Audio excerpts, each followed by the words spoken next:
and welcome to the Pinfall. We're back again. We're like London buses. You wait a month for a podcast and two come along at once. We're like another R-Truth 24/7 title reign again. Welcome to the Pinfall. This is the Survivor Series review. On today's show, we will cover all 6 matches on the card and look back on The Undertaker's farewell. My name's Wilbs, and as always, I'm the host, and I'm joined by Jordan and Barnsey. Jordan, how you doing, and where can people find us on Twitter? Hey Wilbs, I'm not too bad, thank you. For people, if they want to follow us on Twitter, we are at the Pinfall Pod. With Barnsey as well. How you doing, Barnsey? Where can they find podcasts? Yeah, I'm well, mate. Busy day at work, so fitting in the Survivor Series was a little bit tough this week, but glad we got through it. Glad we're about to digest it down. And for anyone that wants to get hold of this podcast, you will find us on Spotify, Apple, our YouTube channel, and any good podcast providing services. Correct answer. Well done, lads. Right, we're going to get to the Survivor Series. It went down on Sunday, the 22nd of November at the Thunderdome. And the very first match was the men's tag team match where Team Raw defeated Team SmackDown by 5 survivors to 0. How shocked were you with this result? I didn't see it coming at all, to be honest. I mean, it all started with Rollins, forfeiting himself for the SmackDown team and, saying it was for the greater good, which, for me, in a way, set the tone for the whole night because it was like a complete bipolar opposite of what we saw last year where, we had scoreboards and it was rammed down our throat about the brand that was winning because obviously NXT did really well last year, and this year it was like Rollins set the tone in the very first instance because he sacrificed himself not to worry about his team. So for me, it just sort of felt like throughout the whole night you didn't really care who won, who was winning. But in terms of the match, I thought it was interesting that Raw come out so heavily on top, really, and that each member of the Raw team all got a pinfall victory over one of their opponents. So yeah, I mean, I wasn't madly in love with the match. I mean, it had a few good spots, some cool sequences. There was a couple of things that I really enjoyed, but on the whole, really surprised that Raw won so convincingly. Yeah, I mean, for this match, you got to give sort of the writers the originality of having a clean sweep. I can't remember if this has been done in recent memory, but yeah, like you said, it seemed there was more sort of intertwining stories through each brand than actually like a brand supremacy match and getting together and taking on the other brand. And as it started unfolding, I was a bit like, okay, we're going to be left with Jay and then he's going to take a few down and then it's going to be part of that Roman Reigns sort of story, which in the end it still was. But totally surprised by a clean sweep. It's quite nice to have something take us by surprise. I suppose that's what we want. We don't want to always be able to have it guessed for us. And with regards to Seth, hopefully this is the final nail in the Messiah coffin and we just move back to where he was or we get something new because, I think that just summed up that going down of how the Messiah has been. Yeah, so I'm guessing now Seth Rollins is going to take a bit of an absence now as his girlfriend's having a baby. When he comes back, do you reckon it'll be a burn it down Seth Rollins? Let's hope so. Yeah. I mean, I don't think he comes back as a heel with Becky Lynch being so over as she is, and then to becoming parents. I think it'd be hard to have him as a heel and her, having a bit more face time. I imagine post pregnancy. Being a face, so yeah, I imagine burn it down a comeback, which is long. I think we're all looking forward to. I think they talked about it the year McIntyre and Keith Lee have had from Survivor Series to Survivor Series. If you compared that to someone like Seth Rollins, he is just not at the level he should be at. So hopefully we get a return, even if he comes back and wins the Rumble. That would be awesome. Have the burn it down come and win the Rumble, and re-kickstart his rise to the top. Yeah, it's interesting you mentioned McIntyre and Keith Lee because their careers have definitely been on an upward spiral since last year. And I think it might have even been at Survivor Series last year that Rollins actually, I can't remember exactly what happened, but I'm pretty sure that on the back of Survivor Series, this is where the Messiah character come from, and he was going to lead Raw into this new sort of leadership and whatnot. And the storylines just never really. I mean, it was the feud with Ray, obviously, all over the summer was just so long-winded, and now it's continuing on SmackDown with Murphy. It's just they need to get away from it and get him doing what he does best. His in-ring work is just explosive. When he's a face, he's just unbelievable. So I'm hoping that he's going to come back as a face. We're going to get the Burn It Down Rollins, and I think, as he's said before, the redesign, rebuild, reclaim. Let's have him back. Yeah, I definitely agree with you guys there. With regards to the match, did anyone sort of impress you for either side? Was anyone you thought looked especially good? I mean, just the more I see of Otis now, the more I just get annoyed and just frustrated with him, really. I think I probably mentioned it in the preview pod. They tried to make a big thing, I think, with him and Lee at one point, and it was like, I just have no interest in this. It felt like they were trying to give it a little bit of a build, and it was just, there wasn't anything there for me. So I was delighted that he obviously was on the losing side. But yeah, just looking at him, obviously Owens was the first eliminated after he'd sort of done an array of stunners to AJ. Corbin was obviously quickly eliminated by Riddle. Otis went from Strowman, which was, that was fairly good on the top rope where he got caught, and then I was wondering if Jey Uso was going to somehow manage to eliminate all 5 members of Raw, but again, that was quickly squashed, and he lost the match. So, yeah, quite surprising start to the Shards, eh? Yeah, I think as well, where they just had these storylines sort of across from each other, where it's like now Jay's let down Roman, and the Raw team all just can't get along, and they're all sort of fighting for position of who the top dog is. It was sort of hard to pick out in this match someone who shone. I think AJ, if I had to pick someone sort of a bit on the rise, I like him with his bodyguard.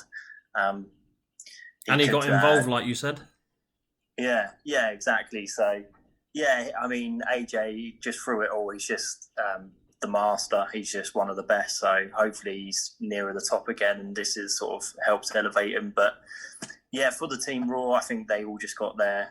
They elevated all of them. I guess they're going to look at these sort of 5 as like the sort of top guys alongside McIntyre and Orton on the red brand for a while. So yeah, I mean, there wasn't too much more I could really add. I was, again, just blown away that it was such a clean sweep and sort of the manner it was done. Yeah, I was just disappointed that Kevin Owens went so early, because when he was throwing in them stunners, I thought he was looking really good, and then just as he was hitting his peak, he is. He's definitely someone who's sort of lost in the shuffle at the moment, and needs something coming out of this Survivor Series as well. Usually on the back of a big Survivor Series match as well, you get someone who stands out, as potentially going up against Roman coming forward. And now these 5 guys that have just been absolutely destroyed by Raw, you don't hold much, hope for them that they're going to be able to now go into a feud with Reigns. I think that sort of rules them out the title picture a little bit, in my opinion. But we'll have to see what happens come SmackDown. Yeah, because I was thinking that maybe someone from this team would go on to face Reigns, but I think now maybe Daniel Bryan's the only one, as he wasn't in the match. He wasn't hurt really. Yeah. Going on to the next match, SmackDown got their first win of the night. We had Street Profits defeating the Raw Tag Champs, New Day. Really good match, I thought. It was good to see a good tag match in the WWE, given a bit of time and produced well.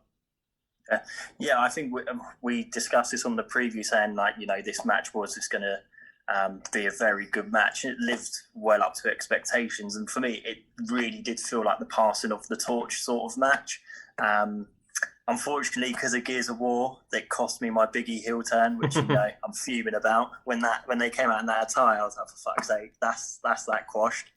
But Street Profits are just, I think they are now the top tag team. I love their promo beforehand. They're just given the time to elevate themselves, and the handshake afterwards, and it really did feel like, New Day are now going to be on Raw and just enjoy themselves and do their bits in and out the ring, and Street Profits are now taking that mantle and going to be the tag team, the team to beat. And it's just awesome from start to finish. Yeah, I mean, it just I was thinking back to the summer when they were having all this like series against the Viking Raiders, and like how much of a waste of time that was when they can put on shows like this. I think I completely agree with what George just said there. Like this did feel like a big passing of the torch, and there was points in the match where they were comparing Kofi Kingston to Montez Ford, who they obviously have massive hopes for in the future. And just every time you see that frog splash, I mean, the only person that I think can compare slightly to him, obviously the late great Eddie Guerrero, but Rob Van Dam maybe. But Montez Ford for me, I think even outdoes him. It's just so spectacular, and I love the way they slow it down and just really emphasise the height that he gets and just the power that he's got when he lands the hit. But yeah, even though the New Day lost, I mean, like I said, I think on the preview show, I don't think this hurts them as much as it would have done if the Street Profits had have lost.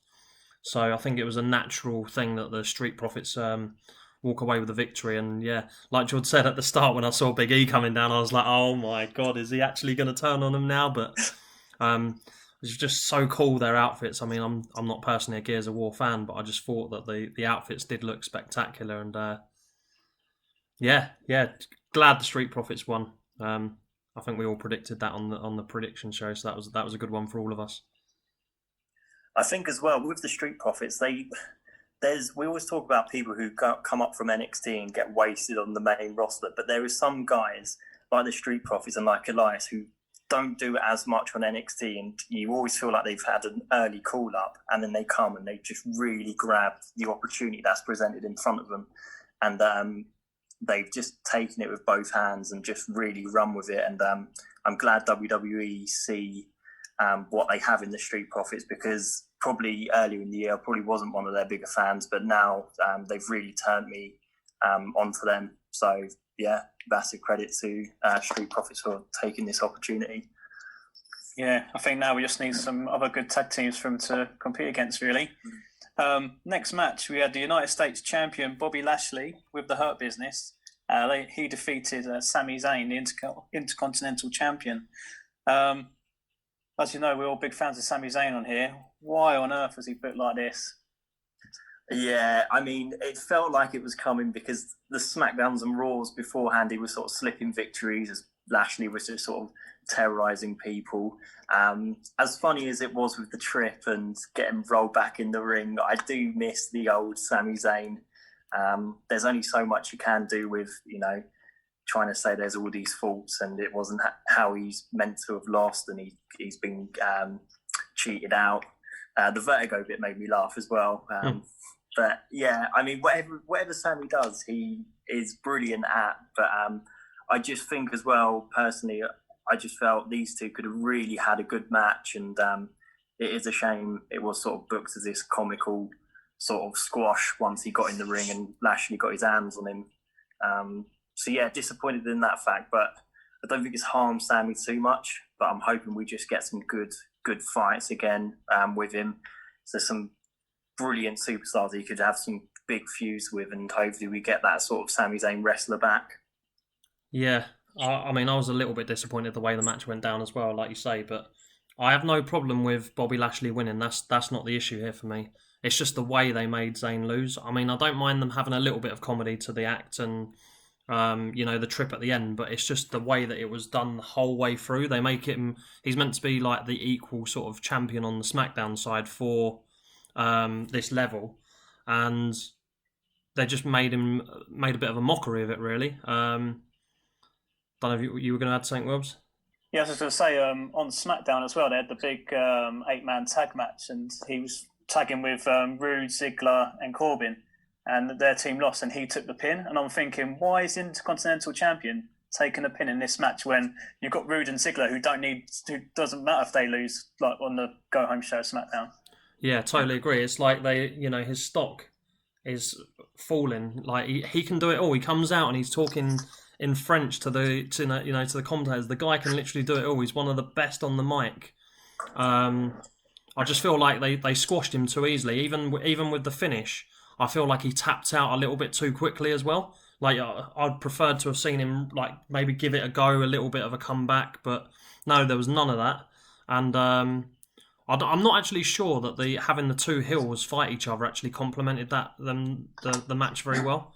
Obviously, in the previous match, the tag match, we had two faces, and that was fine. I think that you can get on with that, but I don't think until the end of the night where we see Roman against McIntyre, you actually see a heel versus a face where you actually sort of, you generally want the face to win, even though we love Reigns. But it was a sort of weird pay-per-view in that sense that there was lots of heels facing each other and lots of faces fighting each other.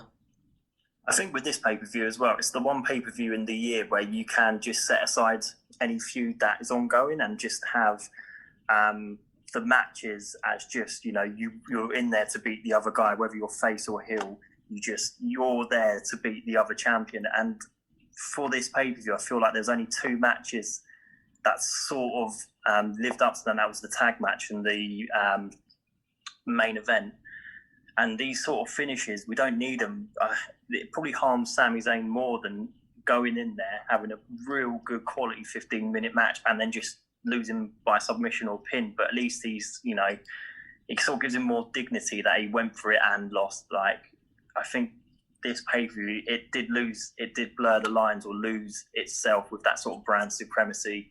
Like you said at the top of the pod, Matt, they didn't really throw the scorecard or anything in our face. It was just, he's beat him, they beat them, and it was really lost, and they needed to bring that back, I think. Yeah, it was just like one of the matches that, like, when you think back to the pay-per-view, it just feels a little bit insignificant. It's sort of been lost. I'm definitely not going to remember it. But one thing I would say positively about it was just the Hurt Business when they come out now. Like we just spoke about the New Day coming out. I just think they look so cool as well. They got a real good gimmick going. I like their attire, and I think they could even add more characters to the Hurt Business. And they've sort of not teased in a way them going like face, where they've obviously been up against Retribution, because they still do things that Hill should do, where they've been attacking Titus O'Neil recently when he wanted to join, and obviously Ricochet and whatnot. But there's a little bit like where I think they're just testing the waters with them potentially being a face faction, and I just wouldn't be for that. I think they need to stay heel, and like I said with my opening point, I'm not annoyed that Lashley won. Just more of how he won. I wish Zayn was given a little bit more of a role in the match. Yeah, I'm a big Hurt Business fan, as I've probably said over the last sort of few pods. They just need to be at the top. I think they're quality. I think they're probably one of the best things currently on WWE. We moaned about him at the start because MVP was getting the belts, and now he is the mic man and he's got his roster or his faction around him. Still well in the corner of have Lashley drop that belt, get another mid-card guy in and move Lashley up. And if they did a month with him and McIntyre, it would be quality. And I think that came way too early in the Hurt Business's sort of career, that they definitely have to revisit it. Okay, so next up we had the SmackDown Women's Champion Sasha Banks defeating the Raw Women's Champion Asuka. This squared things up at 2 apiece, if you're keeping count, which WWE weren't. I thought this was a solid match. I thought it was good for Sasha Banks to get sort of a clean victory. Yeah, I mean, I text Jordan literally just before I was about to watch this match, after picking Asuka in the predictions, and I said this is the one that I'll definitely change right here and right now if I could.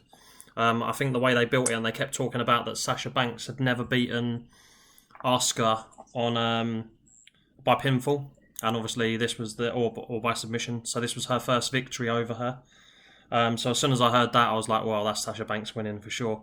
And I feel like that with Sasha's previous title runs, she's never really kept the belt for very long. So she sort of needs a statement championship run, which I'm hoping this is going to be it now. She's going to be the champion right up until Mania season, have a big match at Mania, and really solidify herself as, one of the best in the business. in terms of the match, for me, it was very forgettable. I didn't mind the changes, the counters at the end with the pinfalls and the submissions and the way it finished. That for me all sat fine, but it's not something that we've not seen this summer. Again, it was quite different going into the match because they're both so over now. They're both real big faces on each brand. And again, similar to the last match where we talked about the heels fighting, I don't think these two complemented each other with the way they're so facey. It wasn't great for me, but I was happy that Sasha Banks won, even though I predicted Asuka. Yeah, I was similar to you when she came out. I was like, oh, I probably predicted this wrong. I think it's sort of, again, with this match, it's just a shame they just didn't let him go out. It was a shame it was finished by a roll-up. If you're going to have Asuka lose, just have her lose, make Sasha look good. I think Asuka's done enough now to be able to take the defeat without it harming her. So just have, Sasha not dominate, but it just felt like it was just another one of those matches with a bit of a dodgy finish, and they didn't really go all guns blazing, and I felt that was sort of missed in a lot of these matches. And if they just tore the house down, which we know that they can do, no one's going to sit there and complain that Asuka lost. And it's something that NXT does so well on takeovers. They just go out, kill each other, lose cleanly, and everyone is just fine. It doesn't harm them or any credibility. As soon as you see Asuka get rolled up, it's a bit like, well, Sasha hasn't won too strongly there, and Asuka's probably better. So those things sort of annoy me a bit, especially on a pay-per-view. You just want them to go at each other, and this is one of the big four pay-per-views. Have the match, not 50-50, but if Sasha's winning, just give him the 15 minutes to put on a hell of a show, and then just have her win with her finisher and beat her clean. Yeah, before the match as well, I was sort of thinking about Asuka's title run, and she obviously was given the belt. Well, not given the belt, but she took the belt off when Becky Lynch went off to announce that she was pregnant. And I was just reflecting on her title run so far. And sort of a bit like this match, really. It's very forgettable. There's been no standout feuds. I can't even really remember many standout matches. I think I don't know, it's just a wasted title run, really, for me. I think with the whole sort of women's division at the moment, over the summer, they spent too much time with Bayley, Banks and Asuka, that they never really built anyone else up. And now you're seeing sort of the ruins of that. There's no one now that Asuka can go on and face. It was back to Banks, and hopefully now with the women's match, which we'll obviously get on later, is finished, they can start giving her some more feuds. So I just think Asuka has fallen a bit victim to just building up the Bayley Banks side, because she was sort of, as we said before, they were all putting double duty on all shows, and it got too much. You need to build up some other stars with them. Yeah, well, let's stick with the women then. So the next match was the women's tag match. We had the Raw team defeat the SmackDown women's team with Lana being a sole survivor. What did you think of this match, and what did you think of Lana being the sole survivor? Well, if the WWE were trying to tug on my heartstrings, they very much did with this match. I'm not a big fan of these sort of bullying angles anyway, and it sort of winds me up a little bit that Nia is involved in it when her big Mania win come on the back of being bullied by Alexa.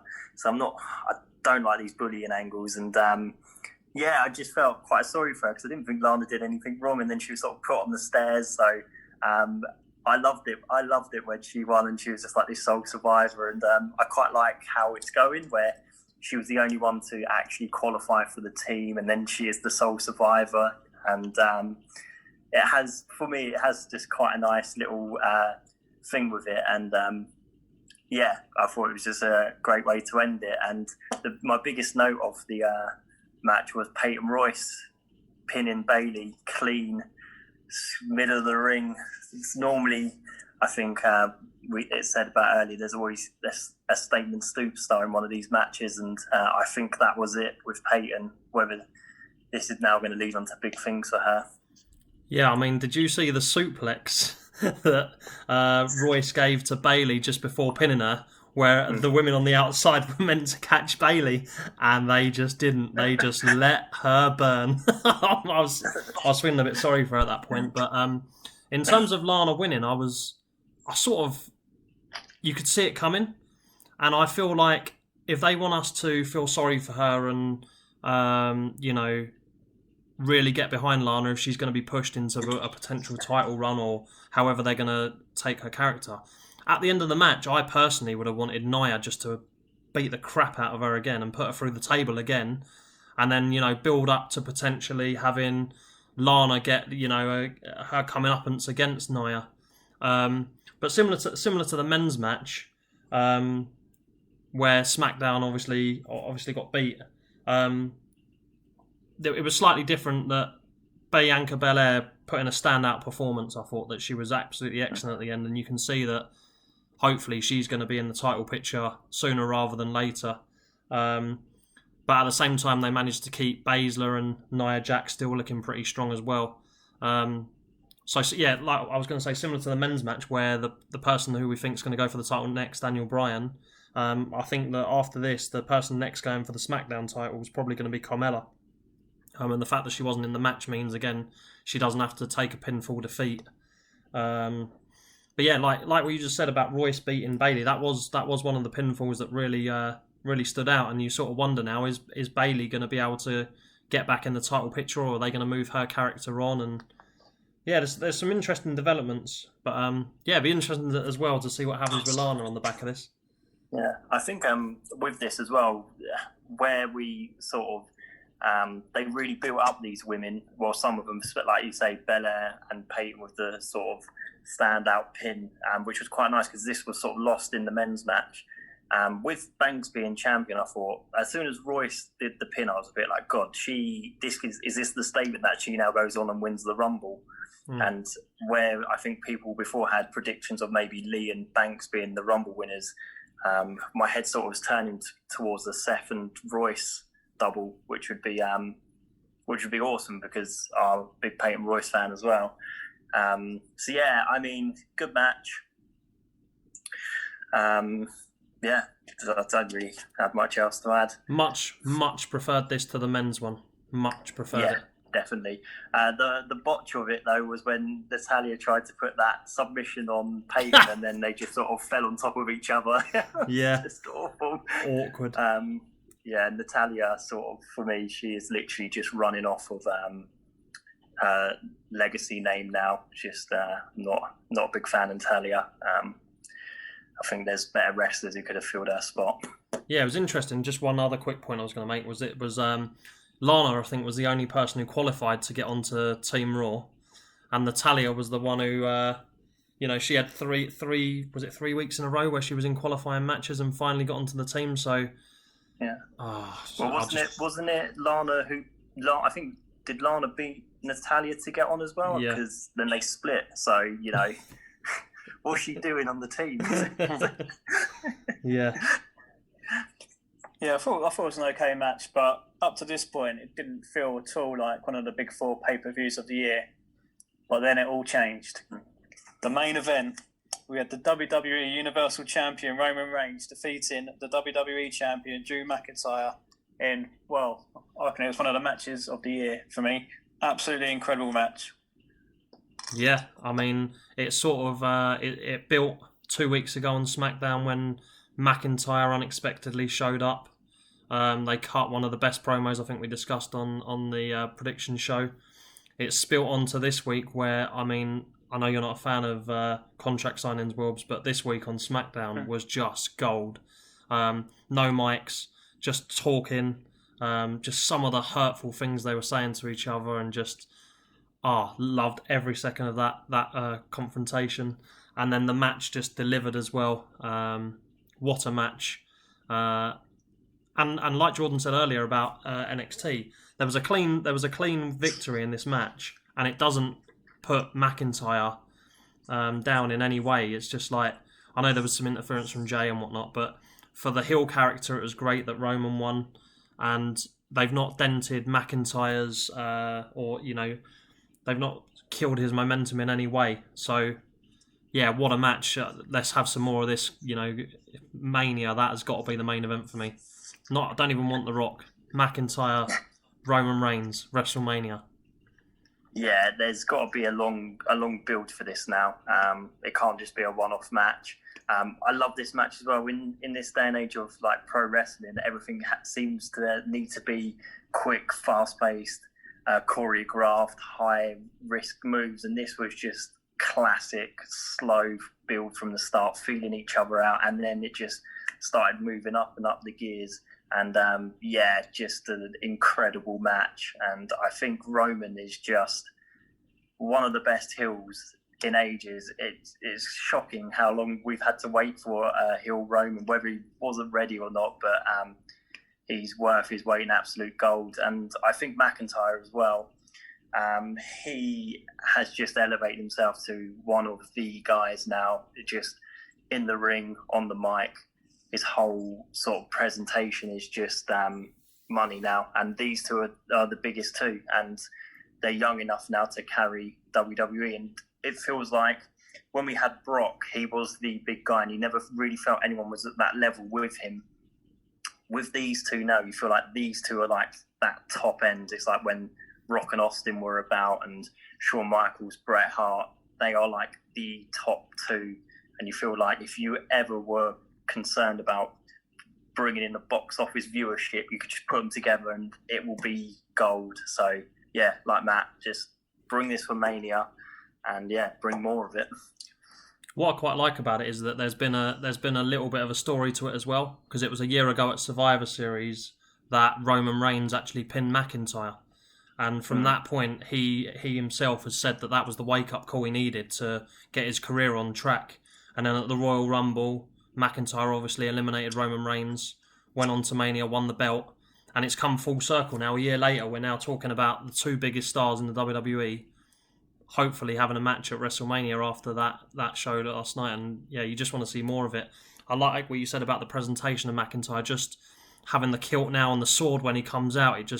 You're like, fucking hell, this guy is mean. And I think it helps that it comes from this side of the pond, because we've got someone that we can back in the big title picture as well, and he's got everything. He's great on social media to follow. He's like you say on the mic, he's faultless, and just even his little, like in a time where they've had to adapt and create characters, he has that affiliation with the crowd at home by talking to the mic on his entrances, and he's the full package.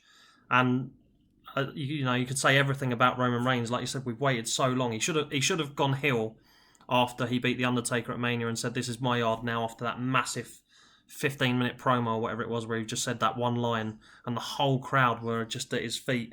And he's just taken that, I'll refer back to the contract signing again, sitting at the head of the table. Absolute masterstroke. Like, whoever said that, I just literally loved it. And just his promo, even halfway through the show, you're sort of thinking that's one of the highlights of the show.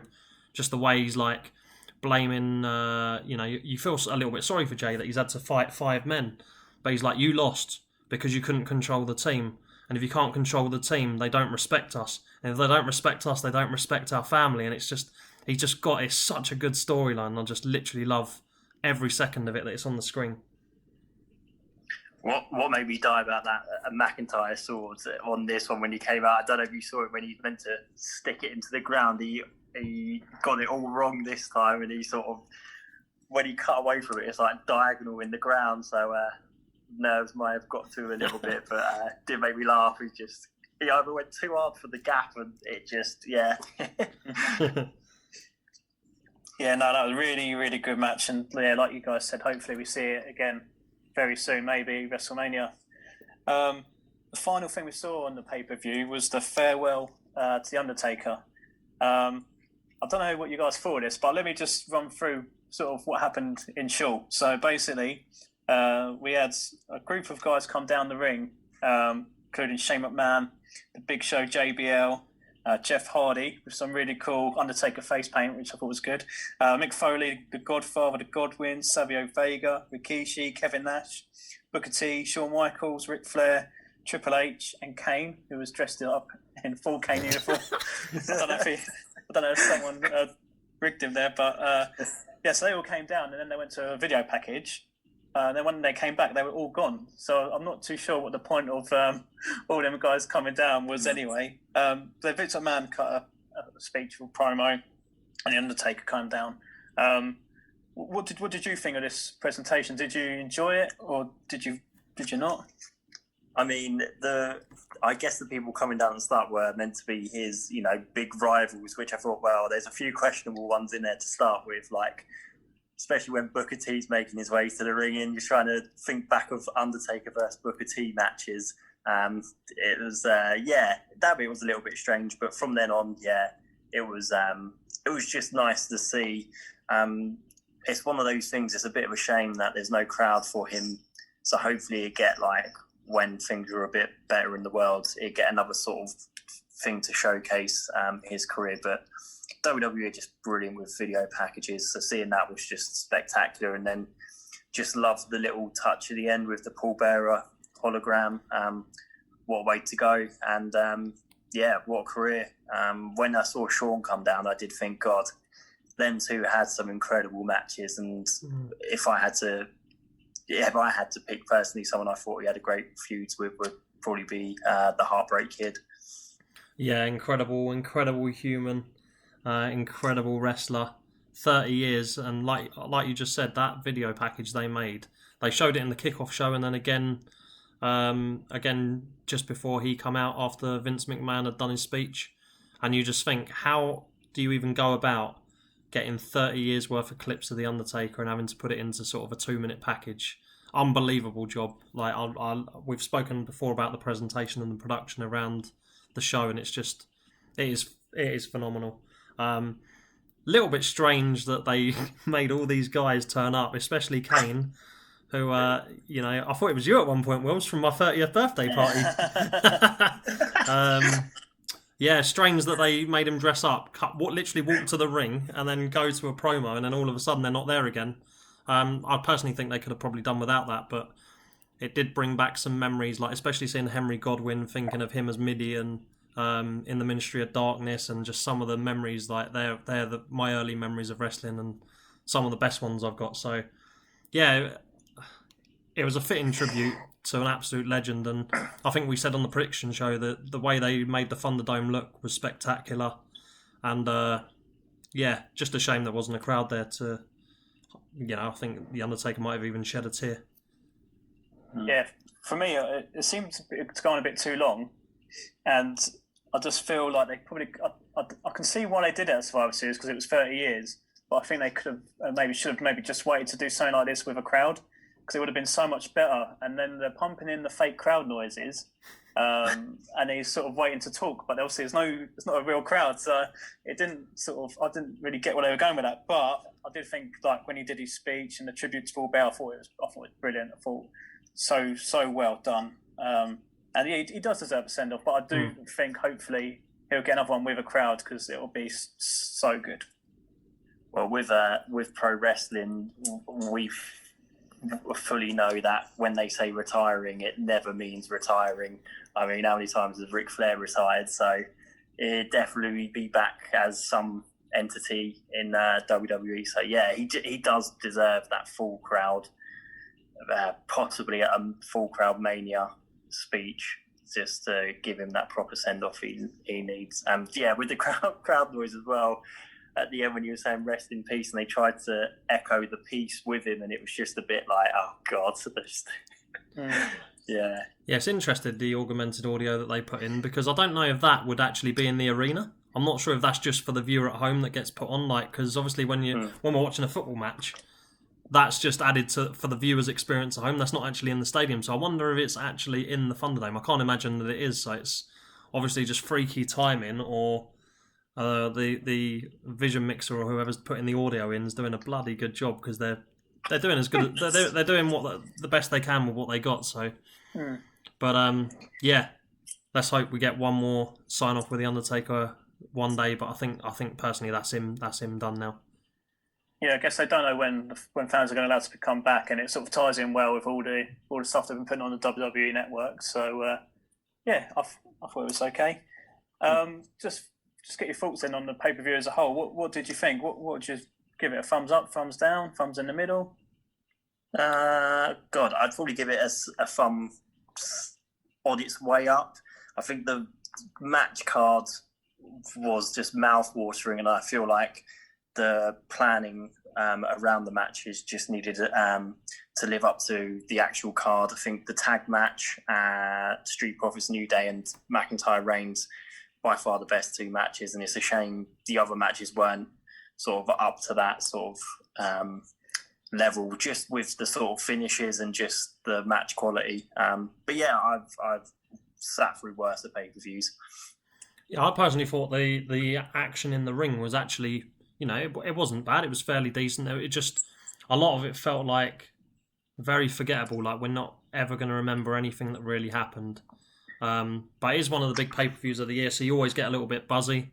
When I woke up Sunday morning, I was like, oh, it's Survivor Series tonight, Undertaker, McIntyre, Reigns. And I think the way it ended with the McIntyre, Reigns and then the send-off to the Taker, it gets a thumbs up from me, I think.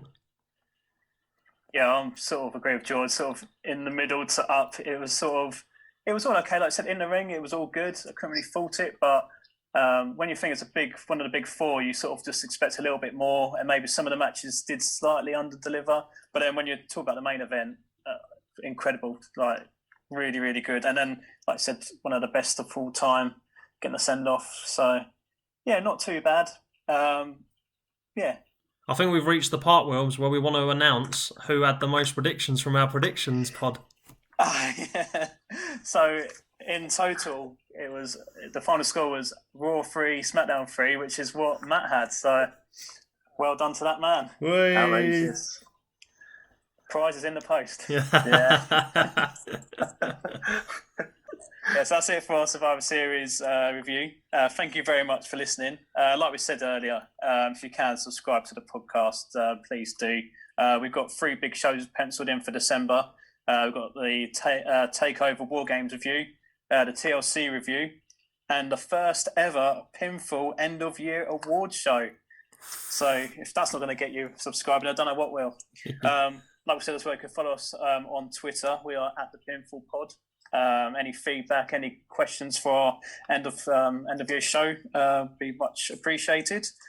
And yeah, that's it really. So hopefully next time we might even be able to meet up. We don't know yet. But until then, stay safe, everyone. Thanks for listening. And that's the Pinfall. Ring the bell.